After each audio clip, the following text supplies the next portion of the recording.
Hi friends, welcome to Meena's menu. நம்ம மீனாஸ் மெனுவில் ஆழ்வார்களின் கதைகளை 22 மார்கழி மாதம் கூறி முடித்தோம்.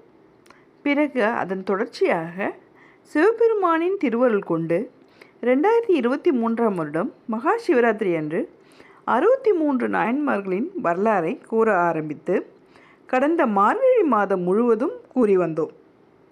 அதன் பின்னர் ஒவ்வொரு பிரதோஷத்தின் போதும் கூற ஆரம்பித்து கடந்த பிரதோஷம் வரை வெற்றிகரமாக 40க்கும் மேற்பட்ட நாயன்மார்களின் பக்தி மார்க்கத்தையும் அவர்கள் சிவபெருமானின் அருளை பெற்ற கதைகளையும் கேட்டு மகிழ்ந்து வருகிறோம் அல்லவா? ஆழ்வார்கள் கதைகள், நாயன்மார்கள் கதைகள், இது எல்லாம் மீனாஸ் மெனுவின் சிறு முயற்சி தான்.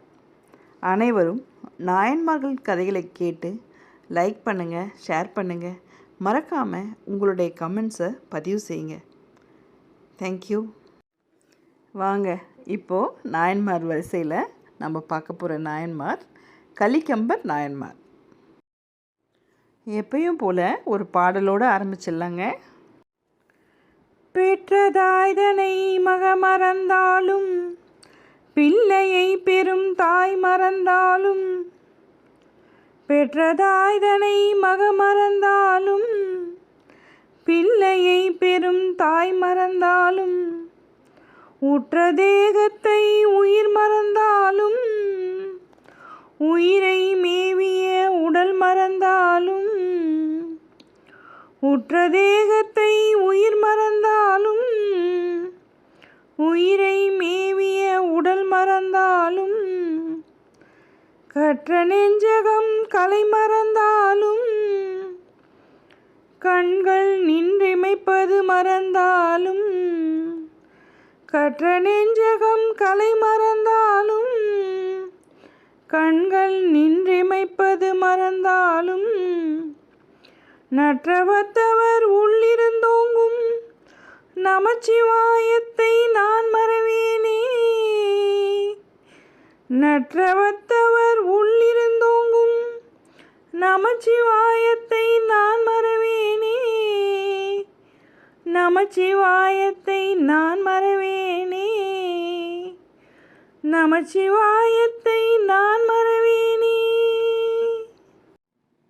கலிக்கம்ப நாயனார் அவதரித்த ஊர் திருப்பெண்ணாகடம் என்பதாகும். அவர் சிறந்த சிவபக்தர். திருத்தூங்கானை மாடம் என்னும் திருக்கோயிலுள் எழுந்தருளியுள்ள சிவகொழுந்துநாதர் திருவடிகளுக்கு திருத்தொண்டு செய்து வருபவர். சிவப்பற்றே அன்றி வேறு ஒரு பற்றும் இல்லாதவர். இவர் நாட்டிலுள்ள சிவனடியார்களுக்கு அன்னம், கறிவகைகள், நெய், தயிர், பால் அனைத்தையும் கொண்டு திருவமுது செய்வித்து அவர்களை மகிழ்வித்து தானும் மகிழ்வார்.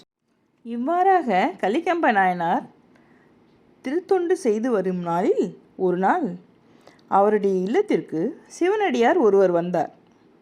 அவருக்கு திருவமுது படைப்பதற்கு அச்சிவனடியாரை பீடத்தில் அமரச் செய்து பாத பூஜையை தொடங்கினார்.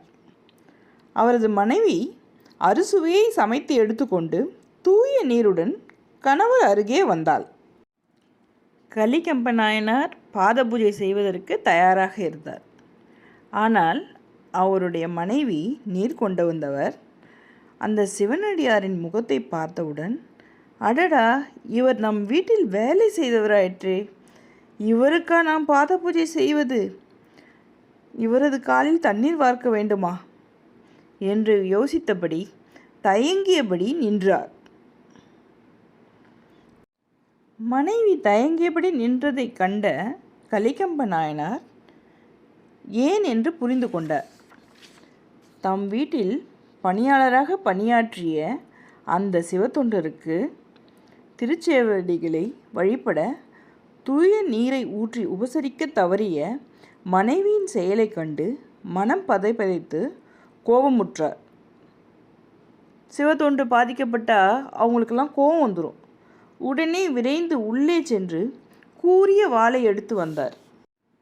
சிவனடியாரின் மனம் புண்படும்படி மனைவி செய்த காரியத்திற்காக அவரது கரத்தை பற்றி இழுத்து வாளினால் கரத்தை துண்டித்தார். கலிகம்பரின் இச்செயலைக் கண்டு சிவனடியார் திகைப்படைந்தார்.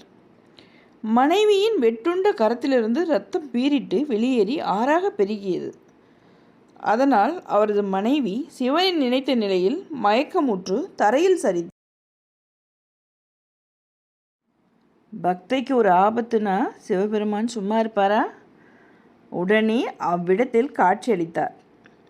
சிவனடியார்களிடத்தில் எவ்வித வேறுபாடும் கருதாது சிவத்தொண்டு புரிந்து வரும் கலிகம்ப நாயனாரின் சிவத்தொண்டினை உலகிற்கு உணர்த்தும் பொருட்டு இத்திருவிளையாடலை நிகழ்த்திய சிவபெருமான் பார்வதி தேவியாருடன் விடை மீது எழுந்தருளி திருக்காட்சி அளித்தார். சிவபெருமானின் அருட்கடாட்சத்தினால் அவரது மனைவி மயக்கம் நீங்கி முன்னர் போன்று முழு கரத்தை பெற்று எழுந்தாள். கலிகம்ப நாயனார் கைலைநாதனின் அருட்தோட்டத்தை தரிசித்து கரத்தினை சிரசின் மீது உயர்த்தி நிலத்தில் வீழ்ந்து வணங்கினார். எம்பெருமானின் சொர்பத்தை கண்குளிர கண்டு இன்ப கடலில் மூழ்கினார்.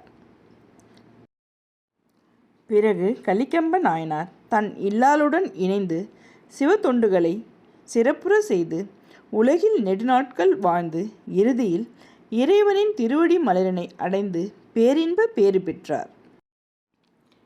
கைதடித்த வரிசிலையான் கலிகம்பர்க்கு அடியேன். அடுத்து நம்ம மீனாஸ் மெனுவில் சுவையான வாழைப்பழம் அல்வா எப்படி பண்ணலான்னு பார்க்கலாம் வாங்க. வாழைப்பழத்தில் அல்வா பண்ணலாம் சொல்லி ஒரு 6 ஏலைக்கு வாழைப்பழம் சின்ன சின்னதாக இருக்கிறதுனால உரித்து வச்சுருக்கேன். மேஷ் பண்ணோம்னா இந்த 1 கப்புக்கு வரும். அதில் 1 கப்பு வாழைப்பழம், 1 கப்பு சர்க்கரை, கொஞ்சம் நெய் எடுத்து வச்சுருக்கேன். ஒரு 1/2 கப்பு இவ்வளோ தேவைப்படாது, அதனால் எடுத்து வச்சுருக்கேன். 1 ஸ்பூன் ஏலக்காய் பொடி, முந்திரியும் திராட்சையும் நெய்யில் வறுத்து வச்சுருக்கேன். இப்போ எப்படி பண்ணுறதுன்னு பார்க்கலாம். ஏலைக்கு வாழைப்பழம் 8 எடுத்து வச்சுருந்தேன். அதை மேஷ் பண்ணதில் இவ்வளோ வந்திருக்கு. அந்த சர்க்கரை கப்புக்கு 1 கப்பு 1 கப்புன்னு எடுத்துக்கோங்க. எந்த வாழைப்பழம் வேணாலும் யூஸ் பண்ணிக்கலாம். இப்போ இதை கடாயில் போடுறேன்.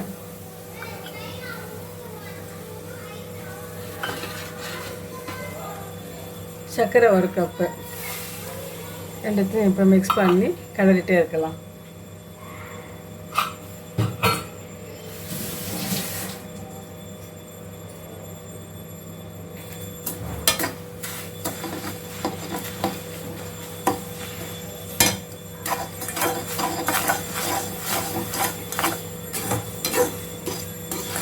இது ரெண்டும் ஒன்றா மிக்ஸ் ஆகிட்டே இருக்கும். சர்க்கரை பாகு எடுக்கணும் அதெல்லாம் வேண்டாம். அதே இலகி கொடுத்துக்கிட்டு ஒன்று சேர்ந்துக்கும்.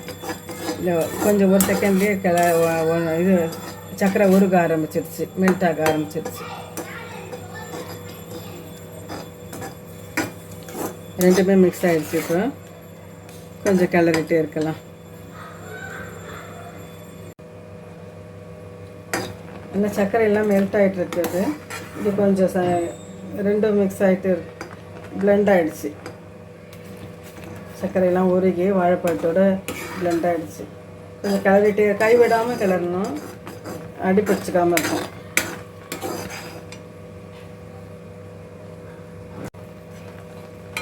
இந்த நுரைச்சிக்கிட்டு வருது பாருங்கள் ஓரத்தில். சர்க்கரையெல்லாம் இது பிளெண்ட் ஆகி கொஞ்சம் இந்த சமயத்தில் கொஞ்சம் நெய் விடுறேன்.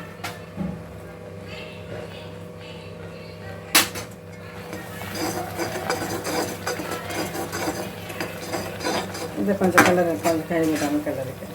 இது போதும். அது ஒரு 2 ஸ்பூன் நெய் விட்டேன் இல்லையா, அதுவே போதும். இனிமேல் நெய் விட வேண்டாம். அந்த நெய் ஏற்றிக்கிச்சு. இப்போ இது நல்லா சுருண்டு வந்துடுச்சு. முந்திரி திராட்சை ஏலக்காய் பொடி போட்டுட்டு இறக்கிடலாம். இந்த ஏலக்காய் பொடி போடுறேன்.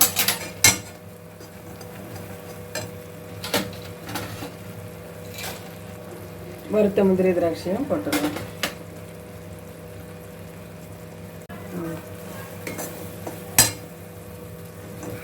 எல்லாம் போட்டு மிக்ஸ் பண்ணிவிட்டேன்.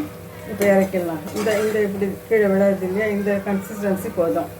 இறக்கிட்டோம்னா ஆறுன்னு சரியாகிடும். வாழைப்பழ அல்வா ரெடி ஆகிடுச்சு. தேங்க்யூ ஃபார் வாட்சிங். நான் கலர் எதுவும் போடலை, நேச்சுரல் வாழைப்பழத்தை அப்படியே மேஷ் பண்ணி பண்ணியிருக்கேன். உங்களுக்கு கொஞ்சம் கலர்ஃபுல்லாக இருக்கணுன்னாக்கா கொஞ்சம் கேசரி பவுடரும் போட்டுக்கோங்க. இது கொஞ்சம் நேச்சுரல் கலர்லேயே அப்படியே பண்ணிட்டேன். வாழைப்பழ அல்வா ரெடி ஆகிடுச்சு. தேங்க்யூ.